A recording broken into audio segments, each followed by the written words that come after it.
Do you think we follow the narrow path just because Jesus is our example? Why does God tell us that the way to life is narrow, or why do we go through the narrow path? You need to always consider, what does it lead to? Do we follow because Christ did it before us? Well, the Bible said that Christ set before us a model to follow. Christ not just set before us this model, but he called himself the way. I am the way, the truth, and the life. So basically, as we said, that the narrow path or the narrow gate is a concept that leads to eternal life. It is a path, and it is narrow because of its destination. And as you mentioned earlier, it's the path of Christ, the path of the cross. Christ came to restore that distorted nature. The human nature was distorted, corrupted because of the sin. So we lost the purity, we lost the ability to live with God. And that's what death is. The path of humiliation that Jesus experienced, the path of torture and persecution. That's the narrow path to eternity. What comes out of us when we are squeezed is a lot of what's in our heart. We should use these events as a chance to turn our minds back to God. If we look at the negative, we will not move forward. The outward expression of our faith can't happen unless we are internally transformed. How you love yourself, how you're going to treat yourself, is how you're going to treat other people.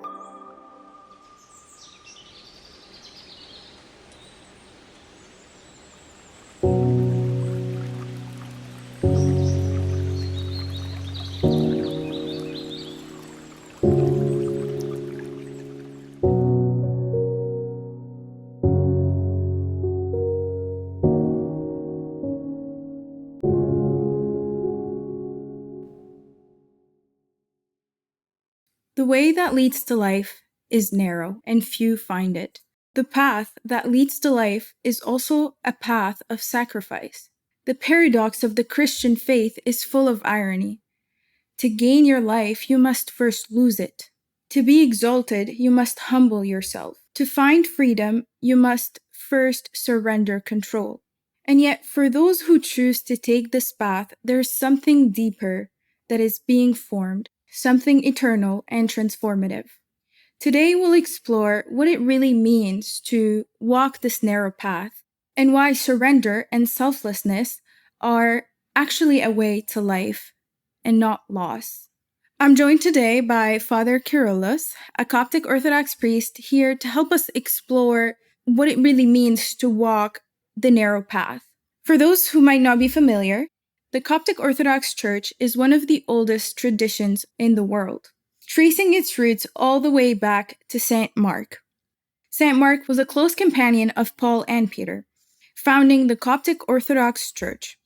I wanted to have this conversation with Father Kyrillos because few topics really reveal the heart of our Christian faith as much as walking the narrow path, the road of surrender, humility, and transformation. Together, we will talk about why the way is narrow, what it reveals about the human heart, and how God meets us in the breaking. Father Kyrillos, thank you so much for joining me today on an episode of Meaning Unseen podcast. Yes, thank you for having me. It's really a pleasure. It's my pleasure. When I think about the narrow path, I realize that it's a very difficult thing to do because we're being asked to let go of control and follow God into a world that doesn't necessarily promises us good or easy feelings, and it's a difficult road. What do you think when it comes to the narrow path? Why do you think that is necessary? It's a necessary part of God's process for us. Well, absolutely. That's an amazing question. And I think before we speak about how this is important, maybe we can define what the narrow path is. When you look at the book of Jeremiah, you find that God is defining two options for us to walk through, options for life. God said, "Behold, I'm setting before you the way of life and the way of death, and it's up to you to choose." And obviously, the way of life will lead to a life destination, and the way of death will lead you to perdition, destruction, and so forth. So the narrow path is the way that leads to life. Obviously, it's a narrow path, but it's the only option that will lead us to that final destination. That's by definition what the narrow path is. Why do we have to go through a narrow road? What was on God's mind, designing this? I think if I look at the narrow road or the narrow path, or you need to always consider what does it lead to. And obviously, yes, it is defined to be narrow because, number one, it is against the world. The world might offer you comfort, might offer you easiness, might offer you so many things. But what would this lead to? Well, it would lead to death. Why does God tell us that the way to life is narrow, or why do we go through the narrow path? It's because what you said in your introduction. It's a process of submission that leads to transformation. Imagine with me like the butterfly. The butterfly will go through so many stages. In one of them, it goes through the cocoon stage, where it is literally dead and it has to be isolated. And the result of that is a wonderful butterfly, a new life and a new beginning. Imagine with me a seed. Well, when we put the seed in the ground, you isolate the seed from the light. You actually put it under the feet. But this is the only process that actually allows the seed to get rid of an outer shell and allow it to dig deeper roots. That's exactly what happens with us. It's a process of transformation. And I think it is not just a process, it is the process. Imagine with me that we are trying to become something new. We are trying to gain a new identity, an identity that is suitable and capable of living in eternity. Right. We can never attain that without first losing what we have today. Like because of our seed. corrupted nature. That's what it is. God originally, when He created us, He originally created us with all the tools and the options and the attributes that would lead us to be with Him for eternity. Yet what happened is, when human being fell in sin, we kind of lost that nature. It was distorted. So the way to bring this back is basically the way of restoring humanity, the way of restoring human nature. Maybe you now put a huge light on a concept. We call it the narrow path through the cross. And that's what Jesus did. Look at Christ when He came to save humanity. Obviously, He had to give away a lot, like glory, state in heaven, and He had to go through what we call the narrow path of the cross, including torture, including humiliation, including putting blames on Him, false accusation. And to be truthful, it was not an easy thing for someone like Christ with all His pure nature to accept that all the sin of the whole world without a time limit, past, present, and future, across the whole time spectrum, to be placed on Him against His pure nature. Right. That's a narrow path. And imagine that this is the narrow path that led to resurrection, salvation, restoration. So that's why, yes, it is narrow. Do you think we follow the narrow path just because Jesus is our example? Like, is that, do you know what I mean by that question? Yes, I understand. And that's a very wise question. Do we follow because Christ did it before us? Well, the Bible said that Christ set before us a model to follow. And Christ not just set before us this model, but He called Himself the way when He said that I am the way, the truth, and the life. So basically, as we said, that the narrow path or the narrow gate is a concept that leads to eternal life. And in Psalm 16, David would say, you make known to me the path of life. You will fill me with joy in your presence. So it is a path and it is narrow because of its destination. And as you mentioned earlier, like it's the path of Christ, the path of the cross.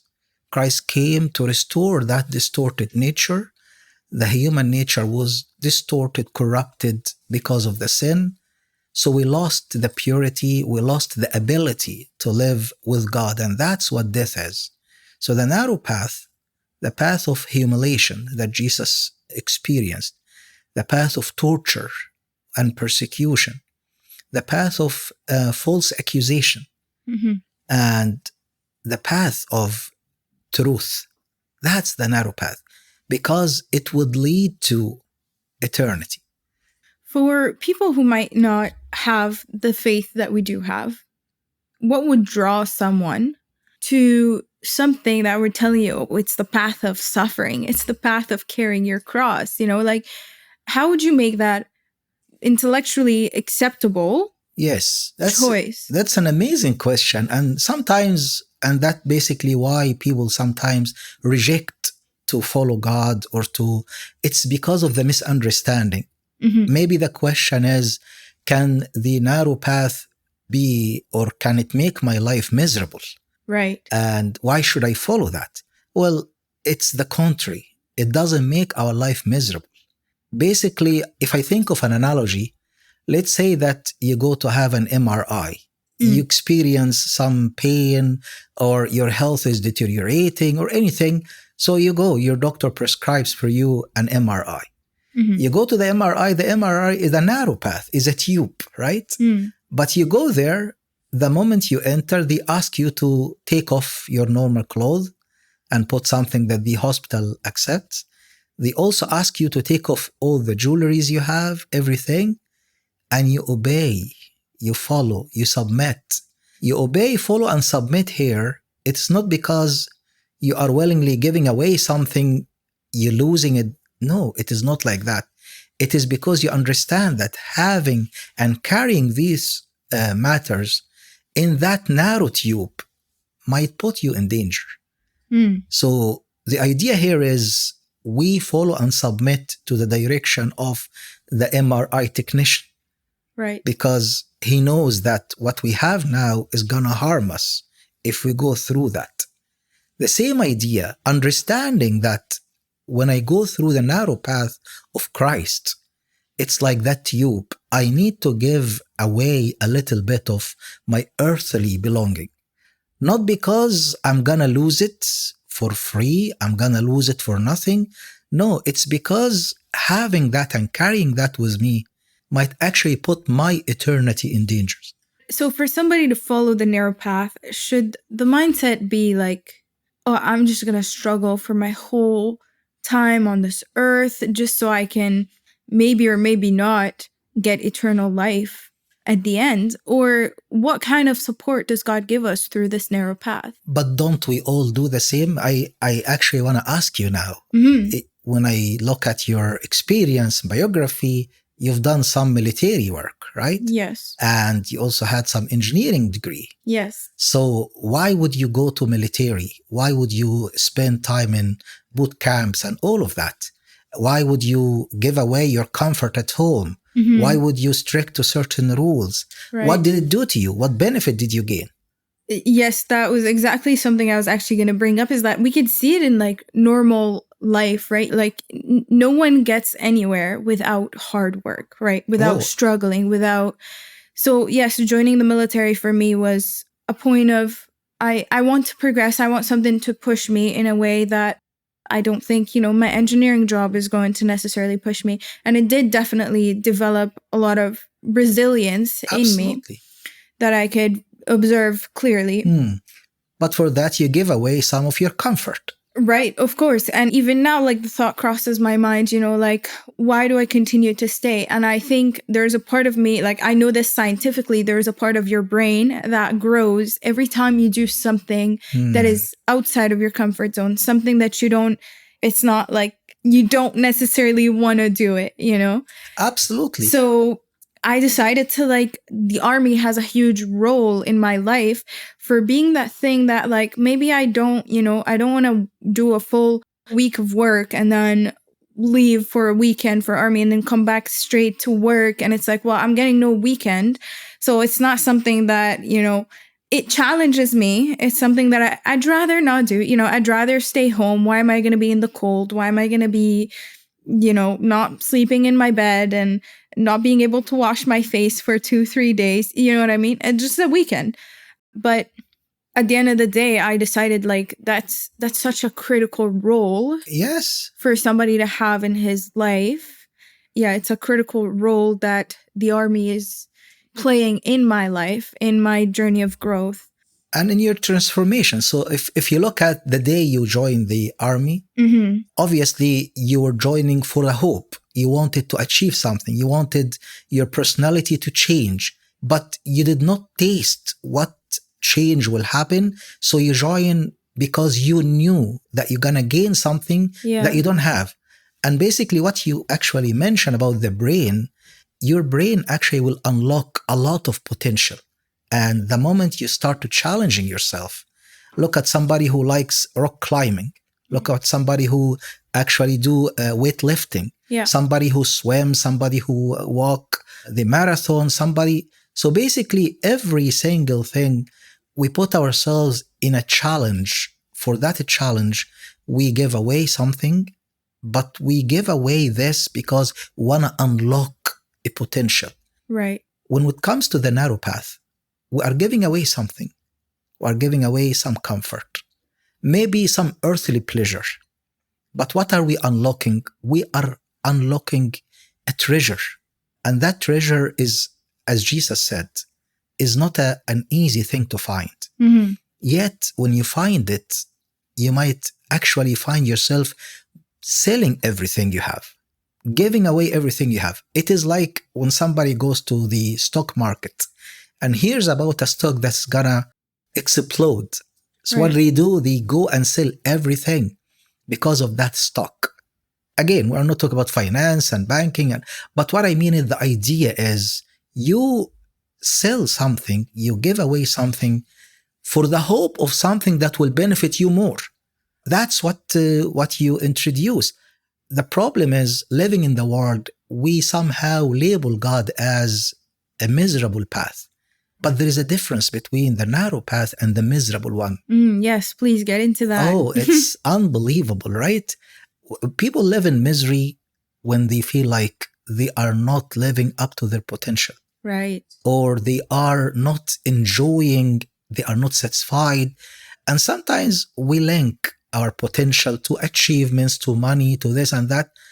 And we find that the more we achieve, maybe we are not as satisfied as we wanted or as expected. When it comes to the path of God, it's beautiful that you don't just give away your success. Actually, you become more successful. God is inviting us to really enjoy our life here with Him. But the true joy, the world can give you some earthly, temporary joy, but what God gives is eternal, a taste of the divine. It's like listening to a piece of music and you feel you are actually flying.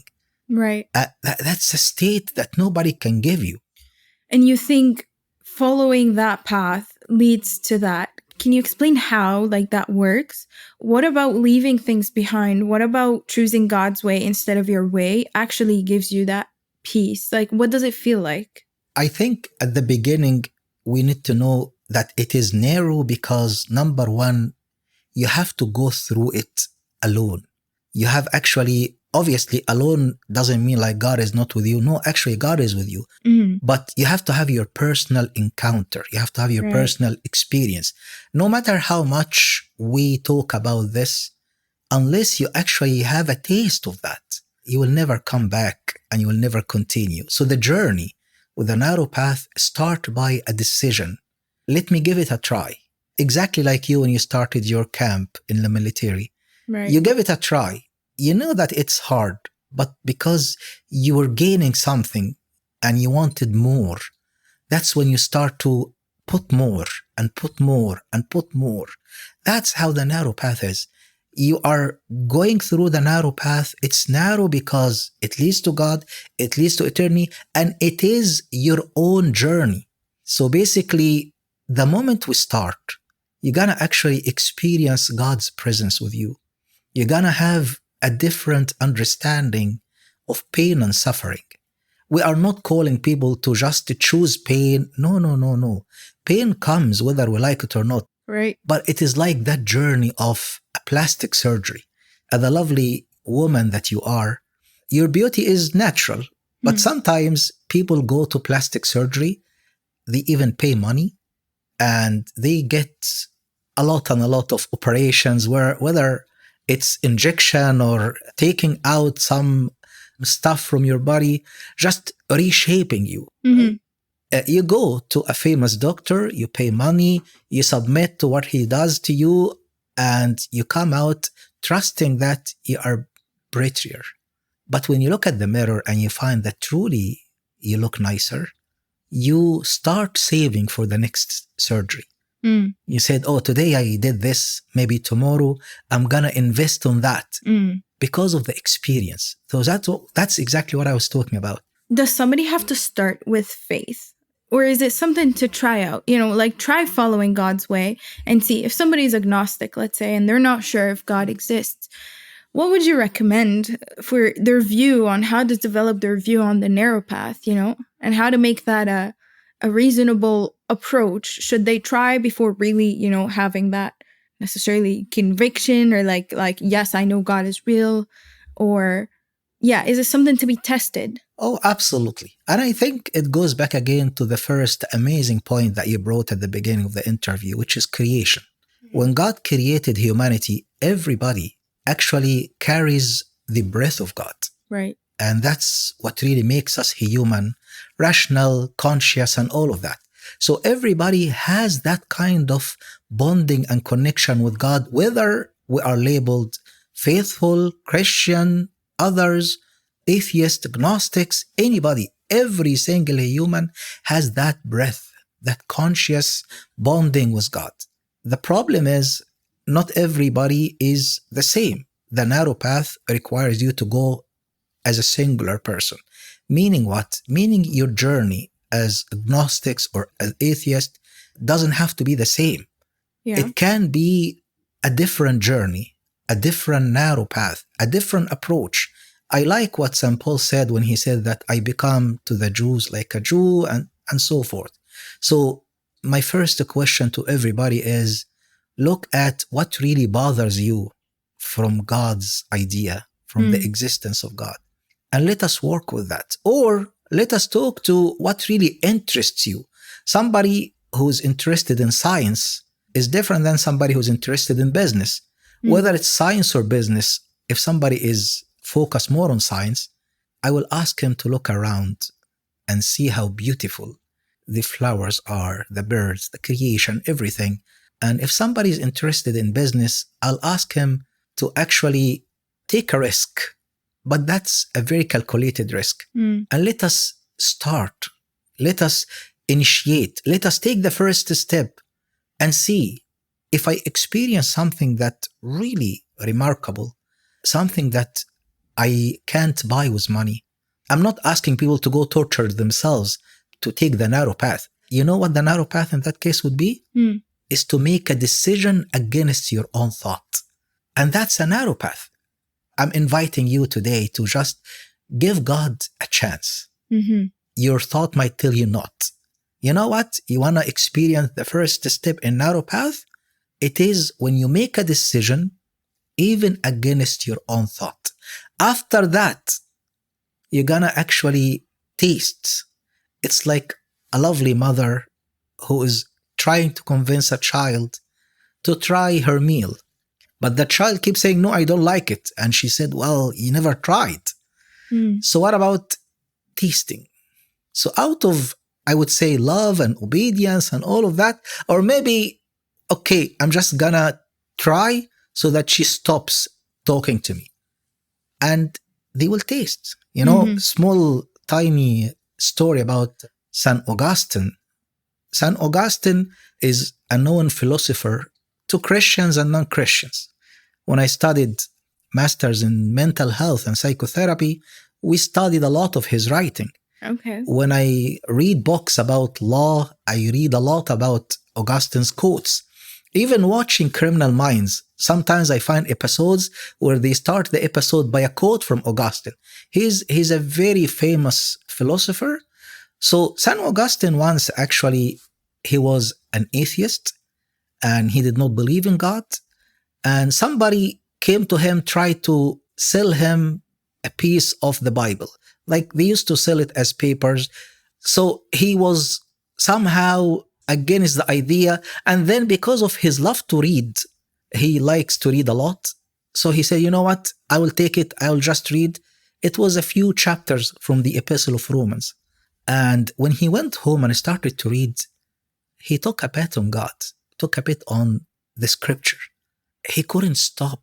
He went out with tons of money, trying to search for that boy who sold him those 2 chapters and ask him, I want you to sell me every single piece of writing from this book, up until he collected the whole scripture. And then he became Christian. What I mean is, sometimes all it takes is to just give God a chance. Yeah. Take a bet. Buy an investment with a high risk to you. In that case, Right. like the God will be the investment. I'm not gonna actually spend money on God. I'm gonna give him a chance, a 15 minutes. I'm gonna say, God, you know what? If it is you, reveal yourself to me. Yeah. And then you will experience how God's grace will fill your heart with something satisfying, unlike any other thing. What you're saying is that in itself is pursuing the narrow path. It's the Oh. beginning of the narrow path. It's funny that you say that, because the beginning of the narrow path is tight, but it becomes wider even though it's narrower. Ah, okay. You So see? that's exactly the point that I'm trying to get to here. Is like, because I know life with God is not, once you shed off these parts of your ego and your desires that want to go against God, it becomes wider, even though it's still narrow, but the way you perceive it is like it's as if it's wider, as if it's easier to walk into it, because you know the treasure at the end. You know the treasure, and it's not just the treasure that's going to come the day I die and I'm taking a bet on that, It's a treasure that you can sense in this life. We start the narrow path in a very tight spot. And after that, our encounter to that narrow path becomes extremely luxury, extremely light. You feel like you are flying. You are above the world, and you are not bound by this worldly law. I remember there was a story in the history, and I like reading a lot about the history. There was a man, his name was Peter, and Peter was a very greedy man. Basically, he was a very wealthy man, yet somehow he does not like anybody to touch his money. And Peter, one day, somebody came to his house asking for food, a poor man. Because of the man was so persistent, he wanted to get rid of him, so he threw at him a loaf of bread. And then in a dream, he saw a vision whether it's a dream, a vision, or nightmare, or whatever, but he saw a dream where he was standing before God, and before God decided his fate, the angel brought that piece of bread that he threw at the man and said, Peter did an amazing job today. And God looked at that and said, I promise whoever takes care of my little brethren exactly as if he took care of me. Yeah. And God told him, you know what? I accept you. So even if it wasn't his intention. That's the point. And originally, it's very narrow because it was against his will, against his intention, but God wanted to encourage him. That's the encounter I'm talking about. You know what happened later? Peter started, because he felt like this is very remarkable, he started to give away money, up until one day he ran out of money. Oh. But he felt like it's a lovely experience. I can never imagine to feed God himself in that case. Then he went and he sold himself as a slave, and he took the money and gave it to the poor and the needy. If You ask somebody, would Peter do that? He will never do that. But the beginning was against his will. He gave away something. And obviously, this is not an invitation to give away your money or anything. No, but I'm using this as an example of let's just give it a try. Mm-hmm. But what you experience, what you taste later, will actually make you feel like it is so wide. I can willingly and generously give without feeling any constraint, without disappointment, to the point that I might go and sell myself. Selling the self here was back then acceptable, but the point is, give it a try. Encounter the amazing fruit. And when you taste of that, you become captivated. And then the narrow becomes so easy. Yeah. It's unbelievable, isn't it? It is. And that's what I hope people would, I guess, realize, because I know the Christian faith is, presented in a, like, you have to stop drinking and you have to stop this and you have to stop that and like, no premarital sex. And like, it's like if for somebody who's not a believer, they could easily just look at that and be like, yeah, I'm good. Like, no, thank you. No interest in that kind of lifestyle. And they never even try to approach God because they think they will never achieve that. And I just like to let people know too, like, I struggle with saying, like, I started this podcast trying to spread the gospel, but at the same time, like, I'm struggling with fleshly desires. It's not one or the other. You have to go to God for him to heal you. It's from the inside out. It's not outside in. So I hope this conversation would bring to light that the Christian faith, it is a journey with God. You don't have to clean yourself to go to God so you can start walking the narrow path. You can go to God and he will help you. He will get rid of all these baggage that's weighing you down and leading you into sin. Like, why do people use drugs? Why do people drink a lot? Like, it's probably because there's probably something that needs to heal inside of you, right? In order to feel okay without these things. And like, imagine being free from your desire to, like, everybody's got some sort of addiction that they wish they could just stop, right? Absolutely. And I really like what you're saying. And I want to thank you for saying that, because honestly speaking, sometimes what deprives us from encountering God is our false perception that we need to be pure first, or we need to be righteous first. In fact, if there is something that Jesus emphasized a lot on, is that he is the God of the sinners. Yeah. He is the God of the marginalized, the God of the rejected, the God of the abused, oppressed. And he is their God because he understands their feeling, understands their suffering. I don't need to mention to you all the stories about the people who were rejected, whether because of sin, like that sinner woman, or whether they were rejected by the society, like Matthew and Zacchaeus and all of that, and how Christ accepted them. God loved us. And he actually once said that the people who feel like they are perfect and healed, they have no need of a physician.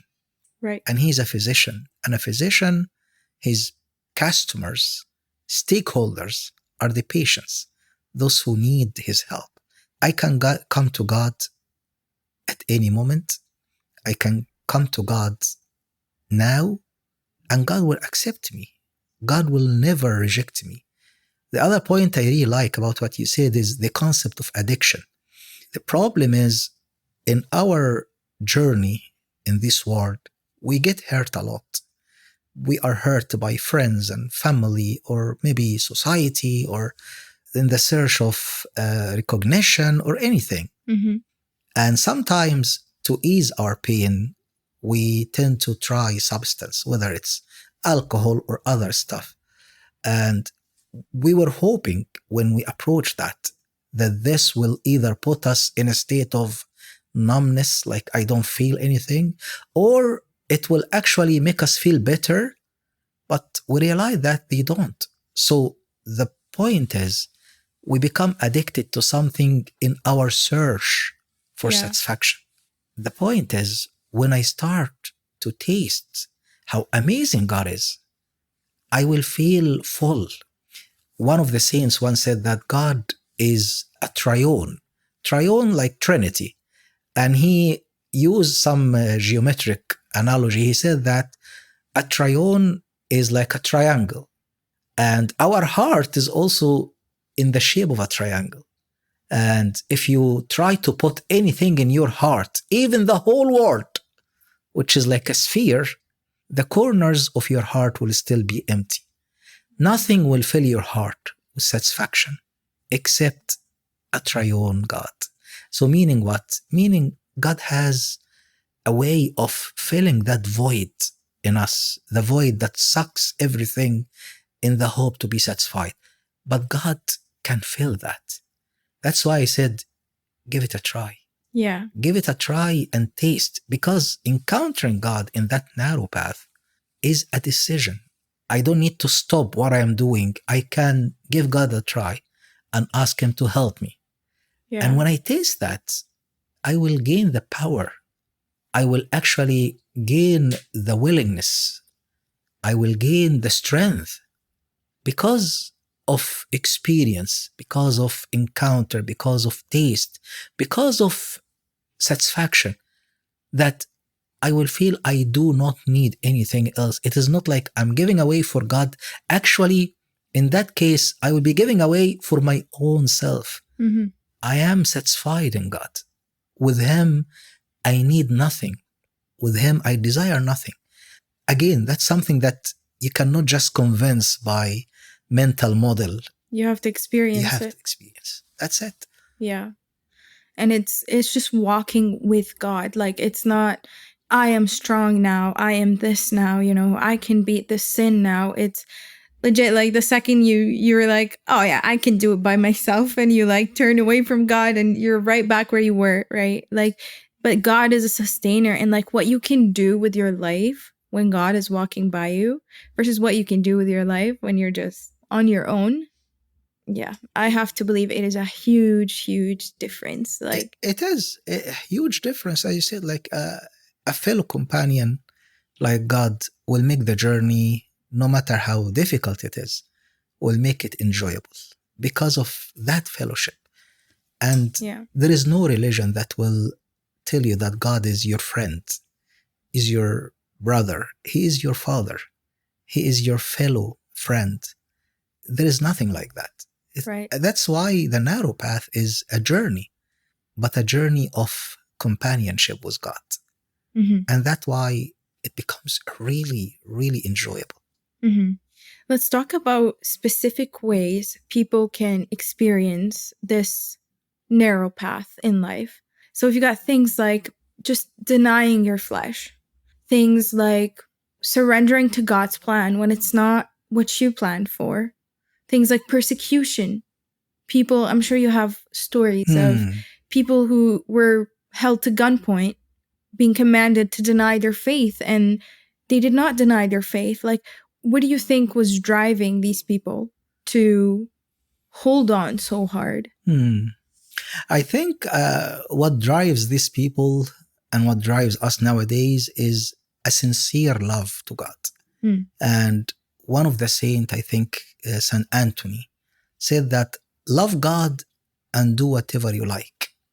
Basically, if you really love God, you would like to be with Him all the time. So you will be actually spending time with God, talking to Him as a friend, as I said. So what about your love to God will actually make you love His commands? So when God says, do this or don't do that, or it is not like a limitation that He is imposing on us, but it's a guiding path to that narrow way that would lead you to eternity. So because I love Him, I trust Him, I will find myself following His commands, even if they are not comfortable sometimes. Right, because you know there's truth in them. That's it, trust. That you can see. Trust, right? Right. I love Him and I trust Him, and that trust is based on experience. I tried Him before and He never let me down. I remember I was chatting with a very close friend of mine, and she was going through a rough time, extremely rough time. Okay.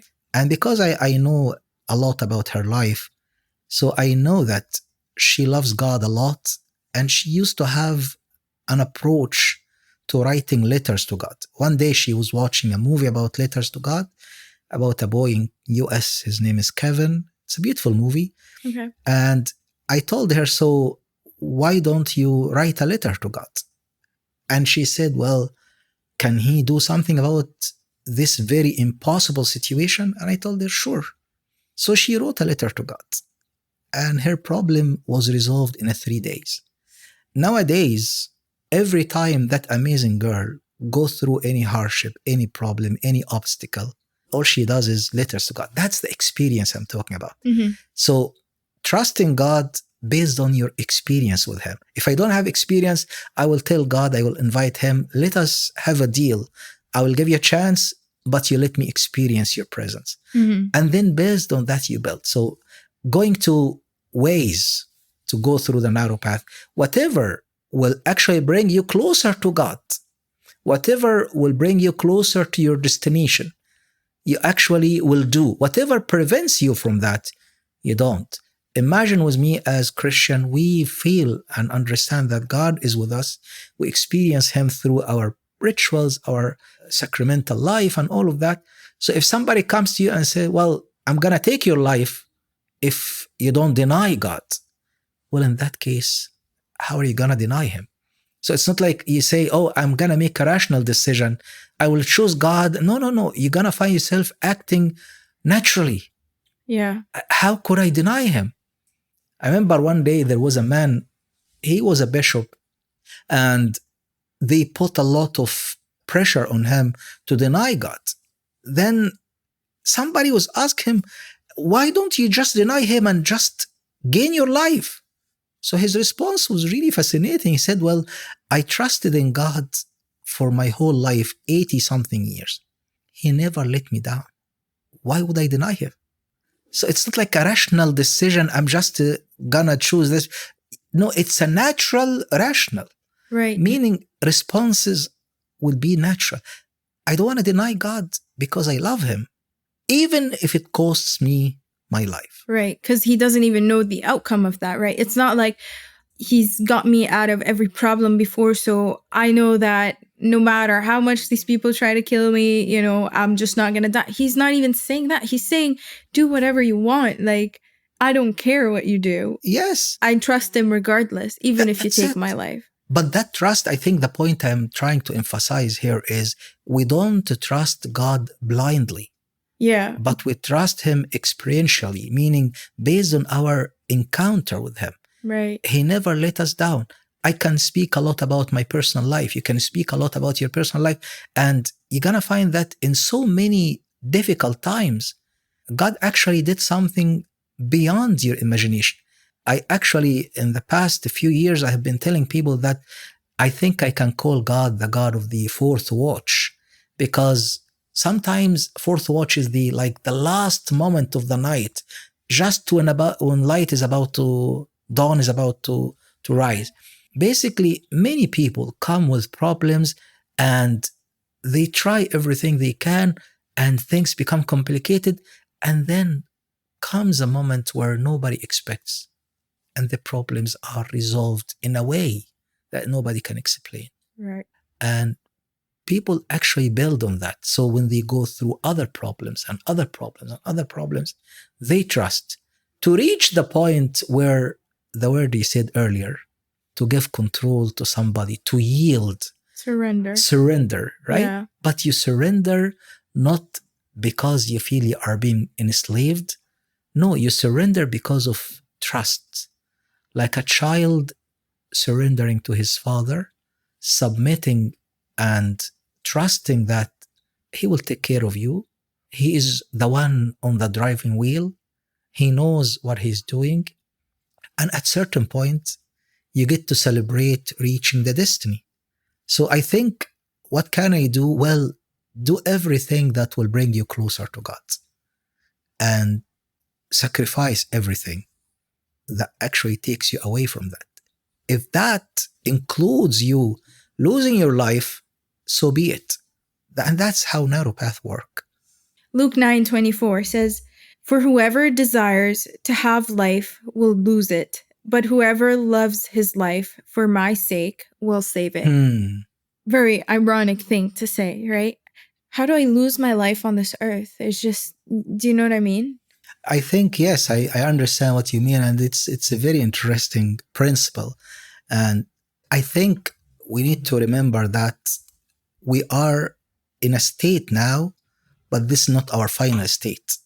It's like we are in a transition state. Imagine you going to the airport because you want to go to wherever, Egypt or Europe or somewhere. Mm-hmm.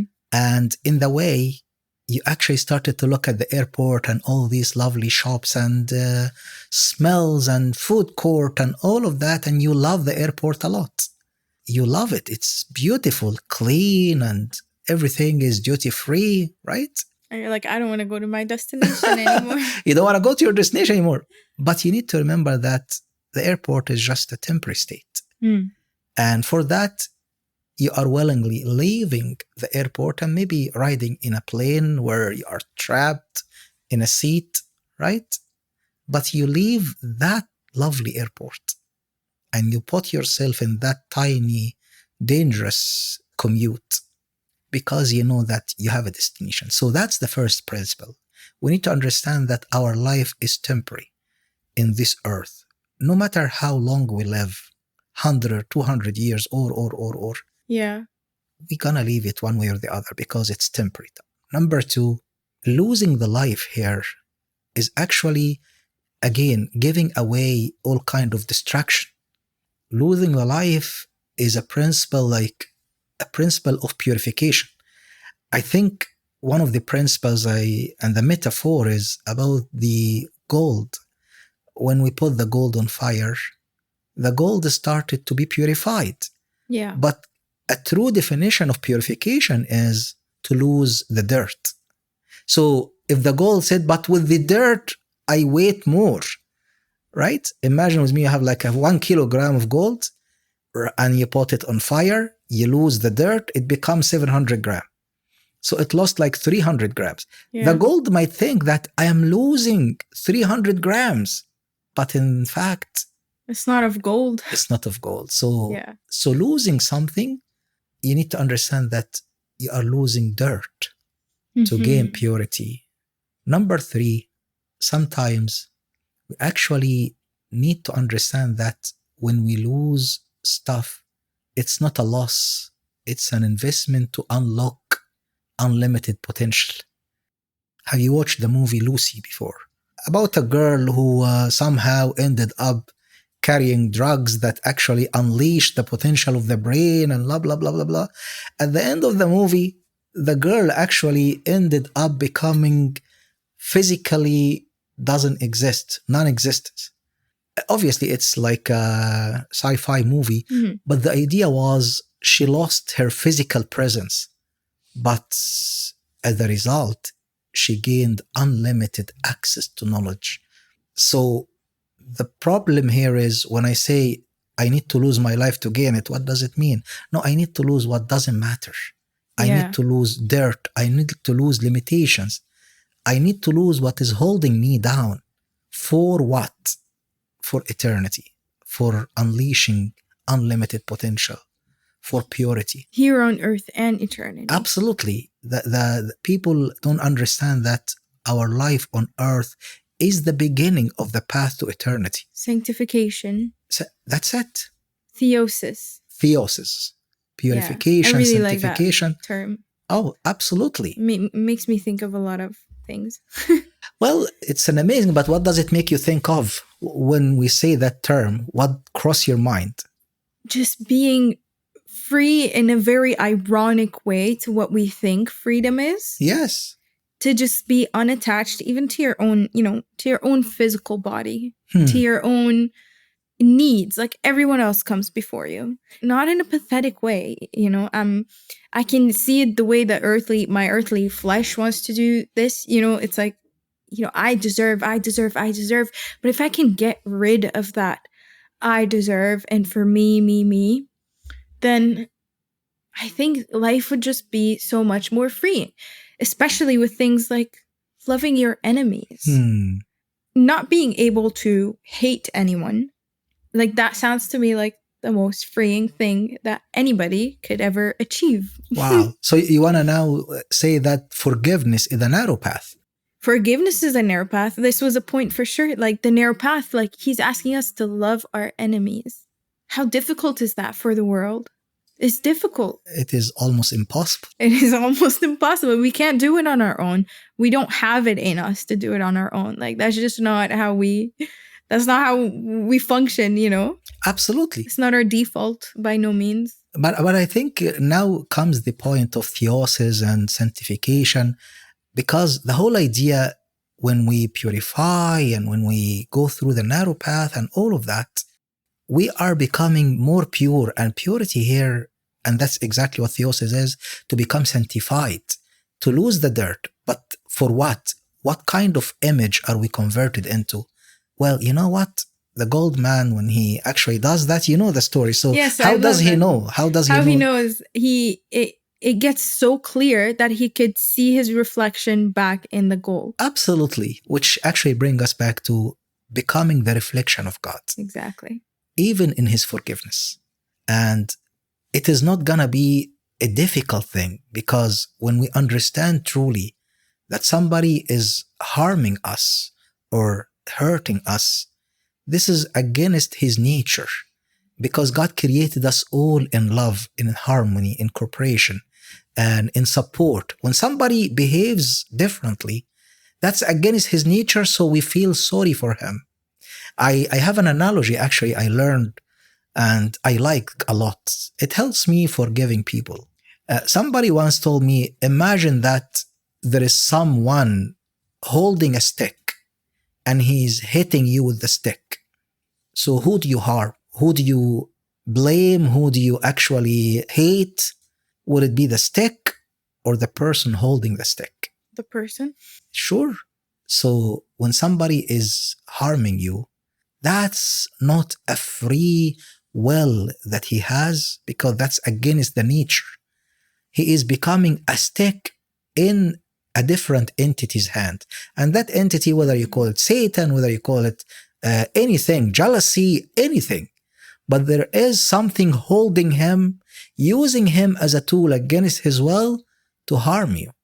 In that case, understanding that I will not pay back the attack, but just forgive, it's a narrow path. I even took it a step deeper and said, okay, so how about if I manage to lose the stick, make it free, help it. In that case, I look at other narrow path, which is not just forgiving the people who hurt us, but helping them to become free. Yeah, like loving them, really loving them. Loving them, empowering them, supporting them, show compassion, encourage them to be better version of themselves. Imagine after you free them, you hold them and you start granting them autonomy so that they reject whatever power was holding them to harm others. Right. That's a different level. Now you are helping people to become free. Yeah. And it would be, I can see how it would be extremely hard to even see that difference. Like the stick, or is somebody, you know, like somebody hurts you and you're like, well, they're just a mean person and they're just like, it's hard to make that separation. Like we live in a corrupted world. We live in a world where people are under so many influences and factors. And if we look at every child, like they were innocent at one point. They didn't have, as much as I think children do have some malice intents, but they have the nature of like, somebody hits me, I'll hit them back. They have that, but they don't have that like, oh, like, let me go like be evil with this person. You know, they don't have that. What do you think, children? Because I get conflicted sometimes on what the level that we're born with. I know we're not born the way we're created because of corruption, but everybody was kind of, you know, every child was influenced by their environment, by their growing up circumstances, by how they were raised, like how alone they were. Maybe nobody raised them, you know? So if we realize these things and everything that happened in someone's life to make them the person they are today, that person that's hurting you, and if you also recognize the devil's role in all of this and the devil's celebration for this person being so lost and so evil, then you could start seeing that Oh, absolutely. maybe they are the stick and Well- not, not the person holding the stick. Oh, absolutely. Absolutely. And in fact, I like when you brought the being born, because scientists will tell you that when we are born, our brain is like a tapo rasa. Tapo rasa means like a blanket, piece of wood, not wood, but rock. A blanket rock. Okay. Tablet. So like empty. Empty tablet of rock. So what happened is we are raised in an environment, we get affected by the people around us, whether we are raised inside a church or outside a church, in whatever.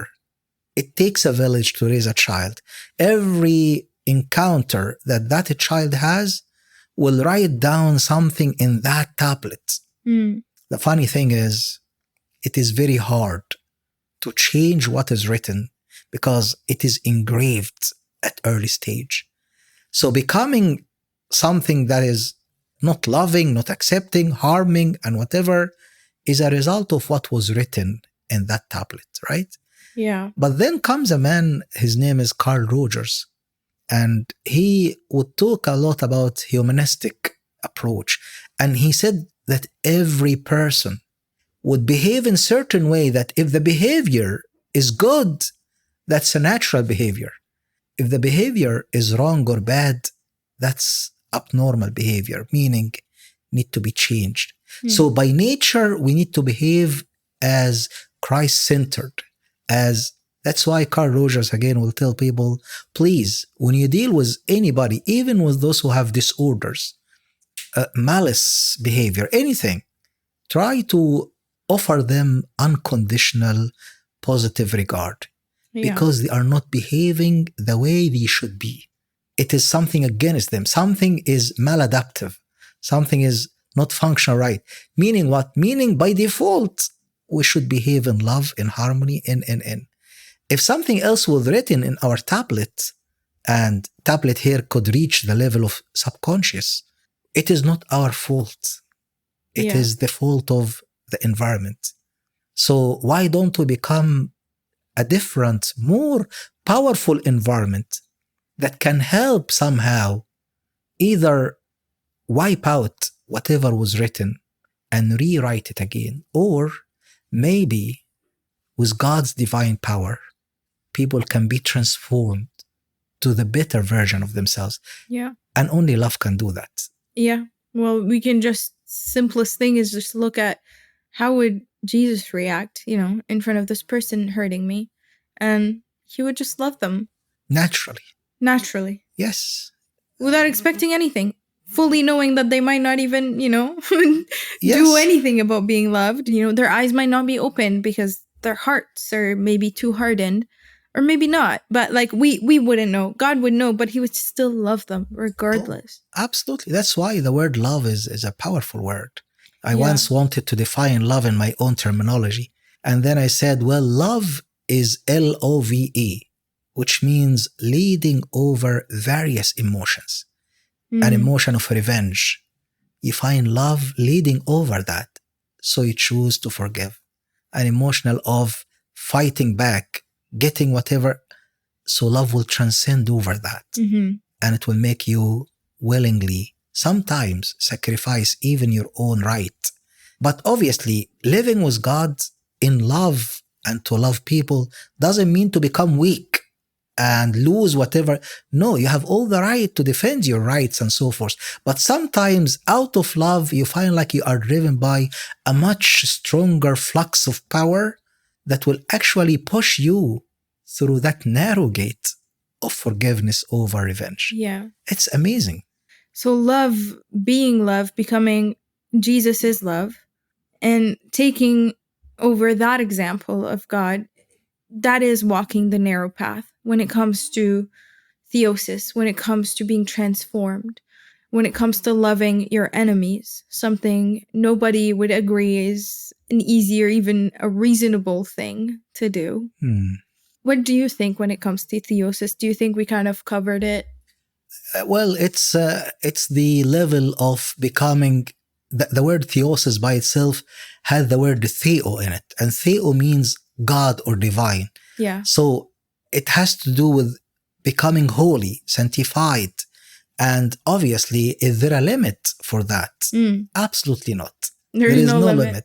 So finding words that can describe it or the journey or becomes unlimited by many other people. Yeah, I read a lot of books about sanctification, and one of them actually was so interesting because he talked about the process of sanctification, where in our Coptic church, we start that journey as early as newly born babies, 40 days or 80 days, because we want to make sure that the whole mind, the whole body is sanctified and is sealed, and whatever is written in that subconscious level is in line with God's words. It's a process, but it's a lifelong process. Yeah. Whether we started early or late in life, it is a process of defining the rules that actually governs you. And it is like if you look at your phone or computer, there are two levels of software that runs the computer. One of them, we call it the firmware, and the other one is the software. Firmware is what is working behind the scene to make everything else operate. And then the operating system and the applications, that's the software.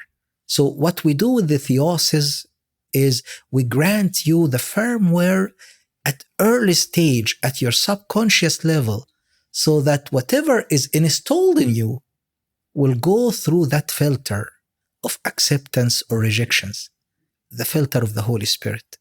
So that's what theosis is when you become not just in line with the divine, no, when you become a member in that divine presence.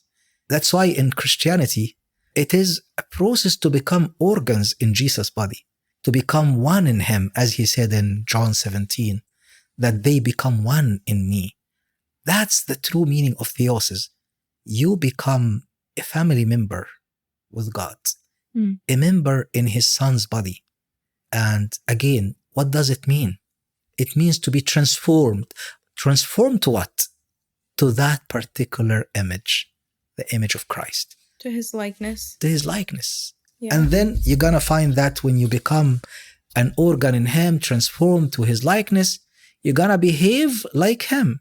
Yeah. Or you're going to submit and surrender and let him lead the way. Yeah. Naturally. Like when you talked about love the enemy. We see Christ loving the enemy in so many incidents. One of them is on the cross. He said that God or my Father, forgive them that they don't know what they are doing. Yeah. It's a narrow path of forgiveness, those who just crucified you. If I'm a human being and trying to think about how could this happen, how could the hand that Jesus healed now is the one that actually delivered him to the cross. The mouth that he opened is the one that spit on him. The tongue that he loosed so that the man can speak is the one who gave false testimony about him. The one that screamed, crucify him. Sometimes we do a lot of good deed to people around us, and what we get in return is not equivalent or even in the same direction. Yeah. Yet, going to the forgiveness becomes a very narrow path in that case, because I could get the hurt from my enemy and I say, let me forgive. What about the one who I love, the one whom I supported, the one whom right? To forgive that's even a narrower path. Yeah. A much stiff path, a much dangerous and rocky path. And it's the path of the cross. Yeah. That's why when you want to replace the cross with a statement, you find the verse that says, this is how God loves the world. So it brings us back to love. That's it. This is how God loves the world. Yeah. Is the cross. That's it. That's it. But his cross, his love, his compromise, his sacrifice, everything that Jesus permitted to happen had a result. And that result was salvation. Yeah. So maybe if you want to ask yourself, when shall I forgive? When shall I choose this narrow path over something else? When should I demand my rights? Blah, blah, blah, blah, all of that. I think the answer is what you gonna do gonna save you? Does it have the result of saving others? If it does, that's the narrow path and that's the right path. Right. And becoming that, being transformed in that way, like God said, act this way in front of people so that they look at you and that they know that you are from God. And so if we're talking about saving people, taking the narrow path, like people are like, yeah, well, Christians make it easy, to attack them because of this whole turn the other cheek thing. And that's why, to the point that they're like, she's probably faking it, But that's amazing what it's you're a light. saying. It's a light. We become a light by being transformed. We become a light. Our actions become a light to people who don't know God. I really love what you are saying now, because you are taking that into practicality in forgiveness. Let me tell you two very major points. Number one is, when it comes to faking, sometimes everybody can put a mask and fake and all of that. Mm-hmm.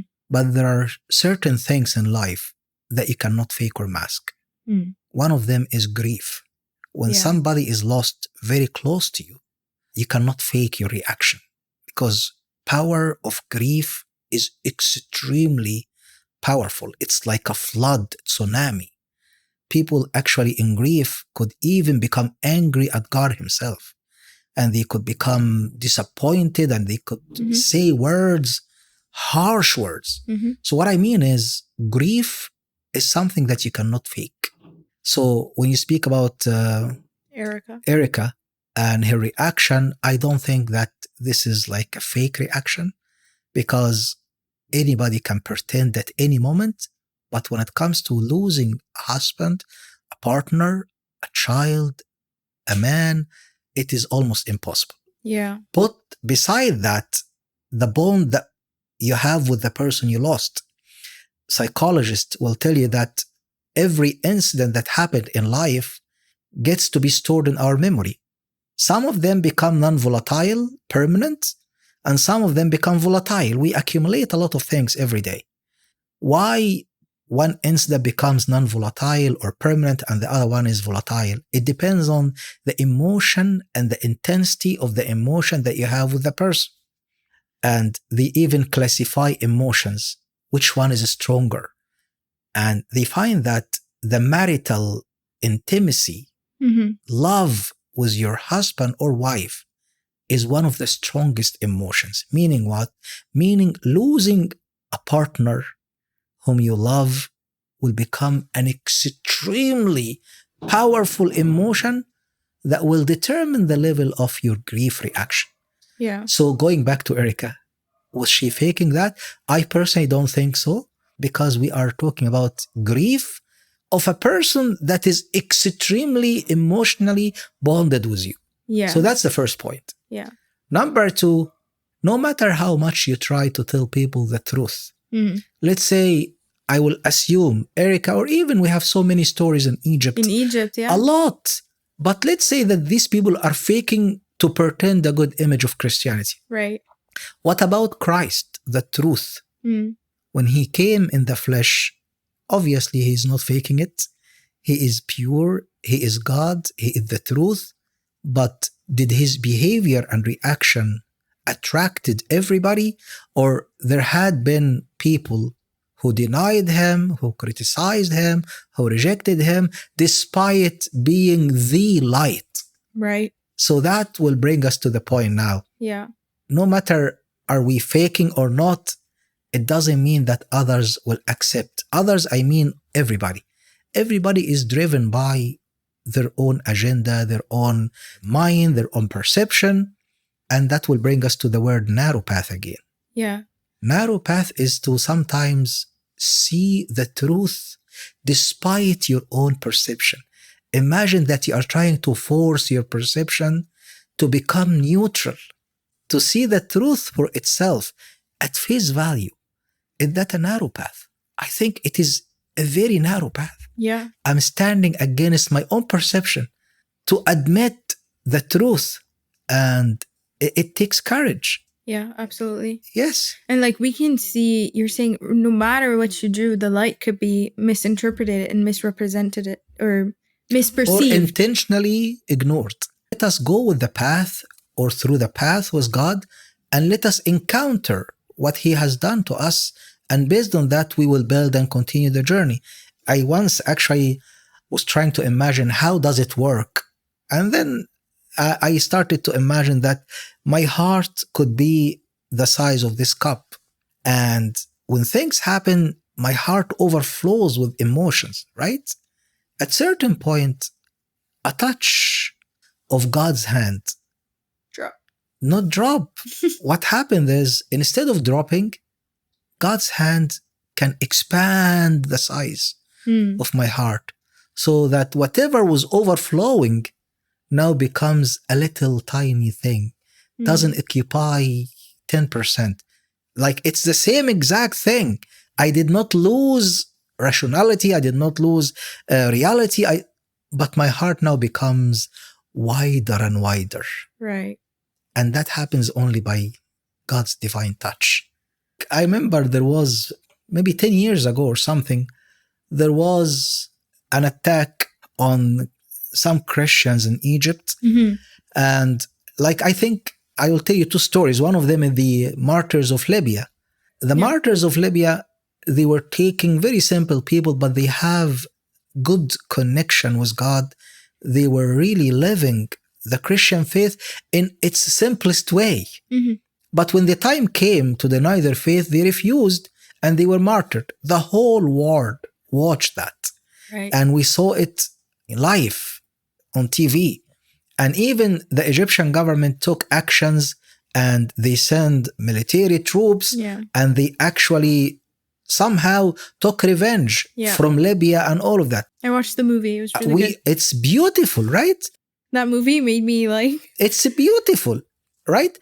Can you imagine that yesterday somebody was talking to me about the Martyrs of Libya and say, do you think that it is a real thing or could it be an AI thing? What? I said, what? Like, how can you even reach that? We saw it. We have the relics in Egypt, and we have a visiting place. We saw their family. We talked to them, and it was somehow documented, recorded live.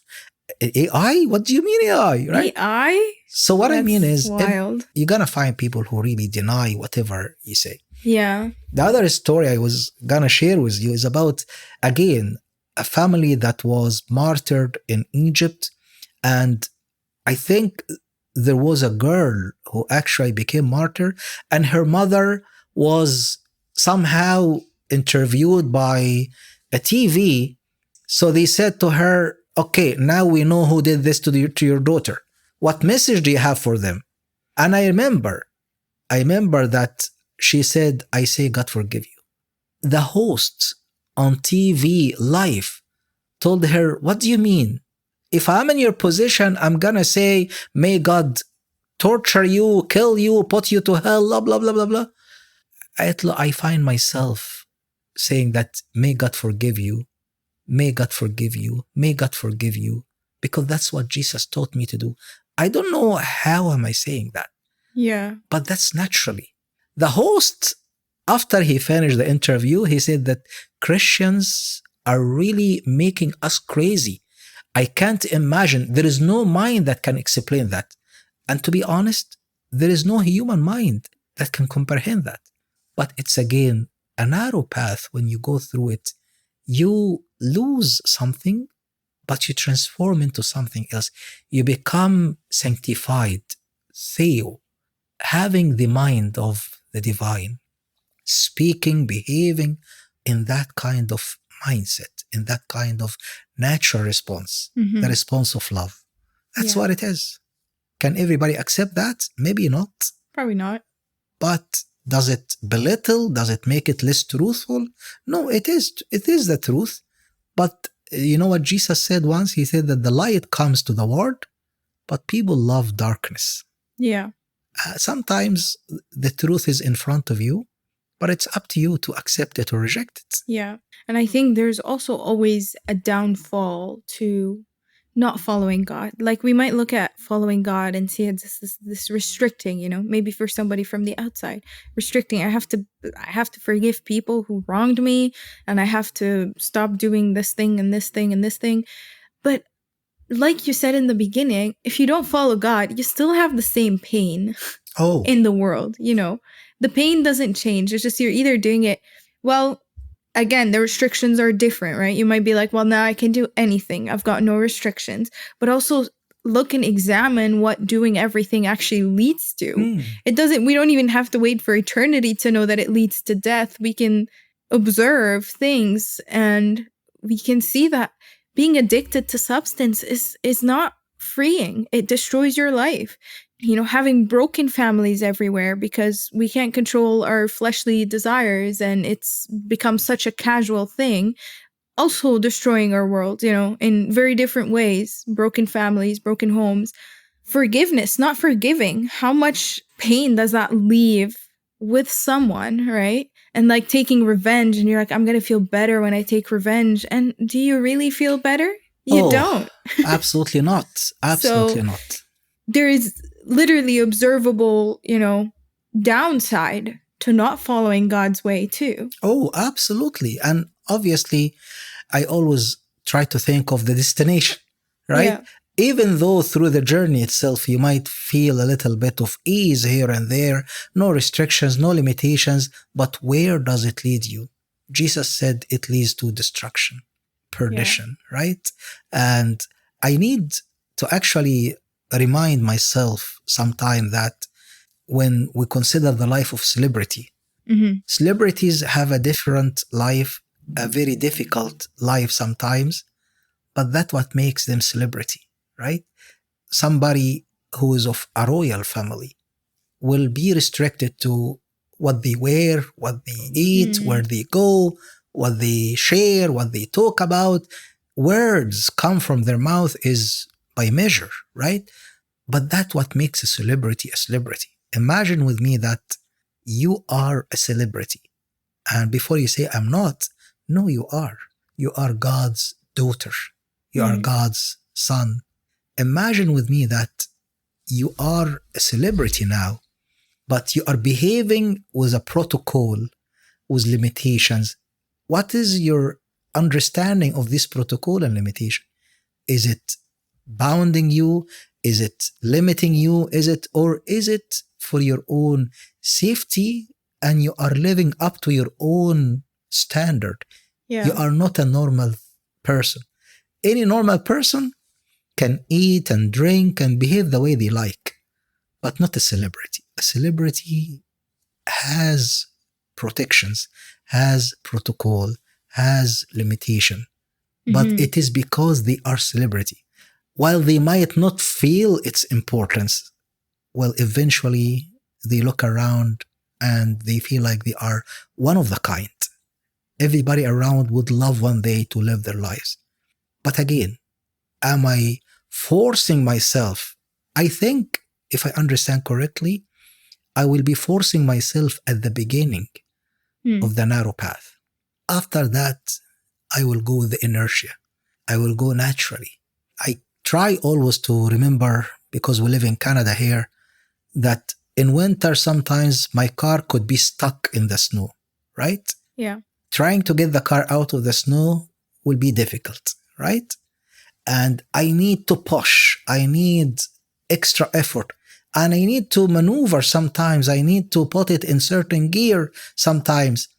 But the moment it starts to move, I gain control of the car. Everything else is smooth after that. The narrow path is like that. Might be difficult at the beginning. Yet, the journey, because of the fellowship with God, is so easy. It is not hard. Yeah. Because it becomes so natural. Becomes you. And you like the new you. Yeah. You like the one that gives more than the one that takes. Yeah. You like the one that forgives more than the one that hit back. Right. The one that can control itself, right? Than the Yes. one that just gives in into every desire that comes up. Absolutely. And honestly speaking, when we live with that, we try to think that, you know what, whatever takes me away from God is something that I want to give away willingly. But if you look even on whatever takes you away from God, it is something that actually corrupts you more. Again, I'm not against anybody who drinks or anything, but look at the impact of excessive alcohol in your brain. Mm-hmm. At once I was watching an episode by a doctor who talked about how alcohol can actually leave your gray matter in the brain somehow with holes like mesh. And he was actually presenting. Was it Andrew Huberman? I that was like maybe 17 years ago. Okay. I don't remember the name, but it could be. But what I mean is, it damages your brain. What about other stuff? Mm-hmm. Because you brought addiction and substance use, does it actually make you better? Does it empower you? Or does it ruin you, corrupts you, make you angry, make you dependent? Dependent. Like already just being dependent is enough, right? Miserable. Like it doesn't have to be substance. Let's look at pornographic addictions. Yeah. Let's look at, like anything really, food addiction. Anything. It's not good for our bodies. It's not good mentally. Absolutely. We feel destroyed for being attached and controlled by a substance that is outside of us. You might think like, oh, like I get to choose when I do this and when I don't, or I want to eat right now, so I'm just gonna go and, like just don't stop eating for the next 2 hours or something. You know what I mean? Like we feel like it's me saying I'm gonna do this and I'm gonna do it, but really over time you start realizing how much out of control you are for doing those things. That's a beautiful thing, because while you were talking, I kept imagining two options, like a crossroad, intersection. One of them, we're going to call it the narrow path, and the other one, we're going to call it the wide path, right? Yeah. And it is the beginning of each one that we all are afraid to decide. Imagine you decide to go with the easy path, and that path, I will use your example of any form of addiction, whether it's porn or other substance, or maybe eating or whatever. You feel like you are making this because you are free. Mm-hmm. But the moment you pass the beginning, you are hooked up to addiction. Yeah. And addiction, in its literal definition, is becoming slave to whatever substance you are addicted to. Right. And you lose your freedom. Yeah. Imagine the narrow path, where willingly, yes, you might be free to use this substance, but you choose not to because you understand that it ruins you. You understand that it is against the word of God. You understand that you deserve better. You are celebrity. You are limited to certain things. And you go through that, and all of a sudden you feel like you are lighter. You are free. So while people think that God's path is limiting, it is actually the other way around, right? Mm-hmm. I think the problem is the beginning, the first step. Yeah. And which path you decide will determine, do you want to live the whole life dependent, slave, and then end up in misery, destruction, and perdition? Or you want to live with some limitations, but free, with light? the help of God. Oh, with the grace of God, with the help of God, with the fellowship of God, but you're gonna actually go through the journey free. And at the end, it would lead you to eternity. Yeah. You see? Where you don't have the desires anymore. Well, or when your desires are satisfied in a holy way. Yeah. Right? I think the whole idea of addiction and dependence on something, it's people are either trying to escape a pain or a hurt or rejection, or trying to fill a void deep inside, right? And sometimes, no matter how much we feed ourselves with what we think will satisfy us, we become dependent and not satisfied. Yeah. And on the other side, there are so many things that God will give us. We take it from His hand. They will satisfy us in a holy way, and we feel a lot of contentment, happiness, because they are met in a very holy, sanctified way. Yeah. It's unbelievable.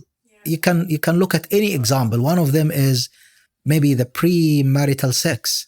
Obviously, culture has to play a lot of role in this, but look at somebody who is trying to satisfy themselves outside like the union of marriage. Yeah. I can speak of my personal experience helping others in certain areas. I can tell you that in most of the cases, people will feel pleasure at the beginning, but then regret. And sometimes I have to deal with people who feel even ashamed Yeah. of themselves, their actions. There's consequences to sin too. That's it. Right. That's it. And you could also see people like, I have a lot on my social media, like examples of people who wait and they tell you like, you have no idea. Like you have no idea what it's like to wait. Like you think you know what it is, but you don't. You don't know it in a holy way, which is different apparently. So Which one do you think will feel stronger or weaker? The one who waits or the one who doesn't? of course the one who waits. And does it feel more fulfilling, Yeah, rewarding. rewarding? And like it's right. It's a holy covenant. It's a commitment. And you know, there's no fear. There's no like, well, you never know what's going to happen before marriage, you know. You never know what if you don't end up with this person. Now you've had this experience with like 4 or 5 people, like it's not what God intended it to be, as much as the world might say otherwise, but It's dignity, right? Yeah. When you are valuing yourself, Mhm. when you are treating yourself with respect to your own body, when you feel like, no, this is not something that anybody can touch at any moment, not to be exposed, no, all of that. And then you feel like I am a treasure Mhm. and I am a celebrity Mhm. and I cannot be exposed. At a given moment, the person who deserves me and the person whom I deserve will be allowed to access one another through the divine matrimony, the divine bonding. Now it becomes even tastier, becomes holy. Everything. So that's one example. Everything else is like that, right? Yeah. Allowing yourself to really treat yourself as a treasure, Mhm. as a valuable person. So basically, value yourself. Yeah. And that's what it is. Is that an easy thing? That's another narrow path, Yeah. right? Everything, yeah. That's why actually when you mentioned the topic, I was so happy because it touched on our practical life a lot. Yeah. But can everybody find that narrow path? Well, Jesus said that few will find it, Yeah. but try to be of the few Yeah. because it leads to unbelievable satisfaction. What's one final advice that you would give to our audience watching this episode about how to, or encouragement on stepping into that path or being open Wow. to it? That's a tough conclusion, I guess. Yeah. I think the one advice I give is don't be afraid of giving it a try. We actually gamble sometimes and we take a bet on anything. So why don't we give it a try to give God a chance to open the narrow path for us? Yeah. And we tell him, you know what? Even if I don't fully understand now, I'm just gonna follow that. And I want you to allow me to experience your fellowship, to experience your encounter. And after that, you're gonna go with the inertia because of that experience. So don't be afraid to give it a try, to give God a try. I think that's the only small, tiny advice I will give. Okay. Perfect. It's been a good conversation. Oh, I love it. Anything else you want to add? We're good? No, I just want to congratulate you on this lovely podcast. I looked at your channel. It's really amazing. The topics you choose is really, really wonderful. And I pray that God will help you to go through that narrow path Yeah. until one day it becomes a light to everybody. Amen. Thank you so much. Amen. Thank you, Abuna, Thank you, for Habibi. coming. It was really lovely talking to Thank you. God bless you.